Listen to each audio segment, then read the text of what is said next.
I'm curious if your experience as a criminal defense attorney gave you any tools that allow you to approach some of the characters in this book. And this is in it. It's an interesting cast of characters because they're all flawed, like human beings always are. They're all flawed. I'm wondering if your experiences as an attorney have made it easier for you to look into the psychology of people who maybe we might not be that sympathetic to, or who may be transgressing or bending the rules. Did you find that? Oh God, yeah. As a criminal defense attorney, you are the second most despised person in the room. The most despised person in the room is the person who's been accused of committing crime. So it's like that's the asshole, and then there's the asshole who represents the asshole. The asshole's asshole. That's right, the asshole.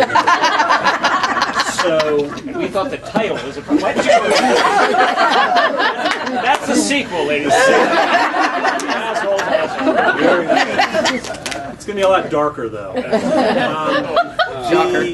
The idea was that I absolutely have a heart for people who have been accused, whether they're guilty of it or whether they're not. I have always cared for people. I like helping people, and people who have been accused of crimes need more help than most. The cards are stacked against them. So I don't know that experience shaped this, because I already had that bent to me, but I certainly.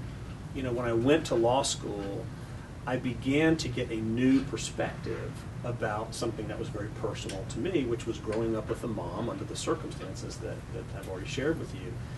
And I got that perspective at about 29, 30 years old, and I went, oh my God, this is like impossible.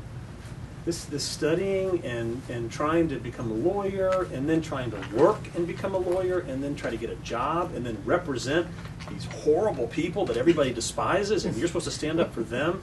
It's like impossible. It's impossible. And then, to do that as a single mother who's got a young kid, and to do it as a woman in 1979, 1980 in Atlanta, when it was as much of a boys' club as it was in the 70s and the 60s and the 50s, I just got a new perspective. And that new perspective felt like an avenue for greater understanding, greater acceptance, and forgiveness for things that I had been so judgmental about before. And I wanted to feel that. I wanted to deal with that. I wanted to experience that as a son. So that opened the door for me to write, I think, the rest of the book, which was not a memoir at all, but was really more of a story about two fictional characters. So